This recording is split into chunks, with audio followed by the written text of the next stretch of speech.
Ako po pala si Reggie Raumis, 33 years old.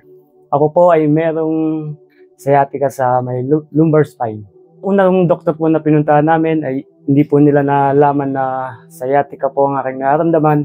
Ang ginawa po sa akin ng unang doktor, laboratory, baka daw po mayroon akong kidney failure. Sabi ko po sa balakang, masakit yung balakang ko, yung mga binte. Laboratory coach, wala naman problema sa kidney, clear naman. Yun, niresetahan ako ng gamot. Tapos, puro pain reliever.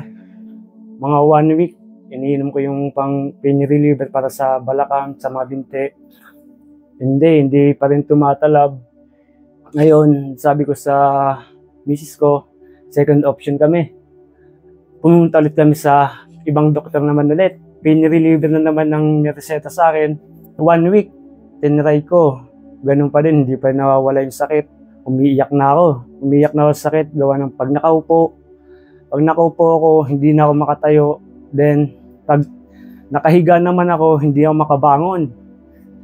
Ang ginawa ko, sabi ko sa misis ko, hindi ko na talaga kaya, dalhin mo ko sa ospital yun. Nagpadala ako sa ospital. Doon ko nalaman sa pangatlong doktor, sciatica, yung problema ko, yung sakit. Pag uwi namin sa bahay, yung misis ko, nag-search kung ano ba yung sciatica.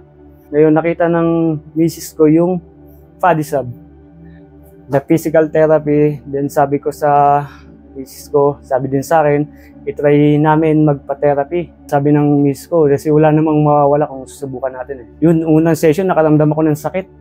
Sabi ng, naman sa akin ay PT yan, na normal lang daw yun na makakaramdam pa ng sakit after ng therapy, gawa ng first session pa lang naman. Then, pangalawang session, pagbalik namin, nababas-bawasan siya ng sakit. Hindi kagaya nung unang session, hanggang sa umabot na sa 5 session doon ako nakaginawa. Ang laki ng pagbabago. Nakakatayo na ako, nakakalakad. Dati pag nagto-toilet ako, may alalay pa ako eh.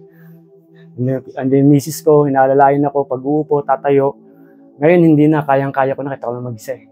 Tapos, ang laki talaga ng pagbabago. Ang laki ng ginawa na nagpa-therapy ako. Ang laki ng nawalang sakit sa akin. Unang-una, tulungan mo yung sarili mo para mabilis ang recovery at tagaling mo talaga. Kailangan mo lang i-continue hanggang sa matapos yung therapy.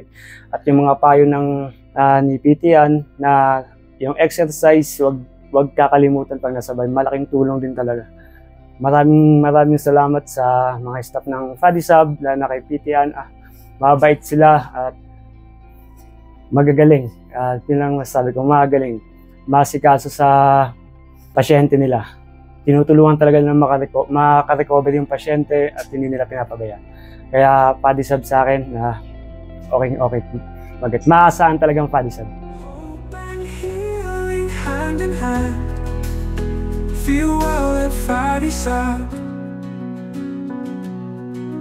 So thank you, sir, for sharing that incredible story.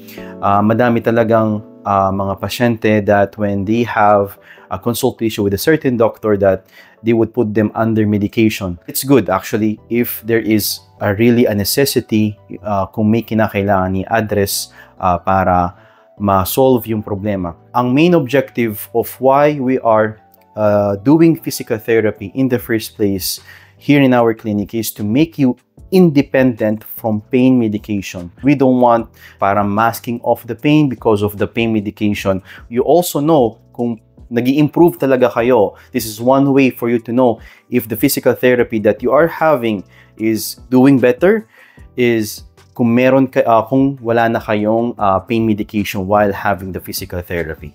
Or better yet, wala talagang pain medication from day one. Unless if the pain cannot be tolerated with just physical therapy, then medication can be done. So again, every condition has its own recovery, has its own treatment plan, has its own goals to achieve, at saka kung ano kailangan para dun sa klaseng condition. Feel well at Fadisab.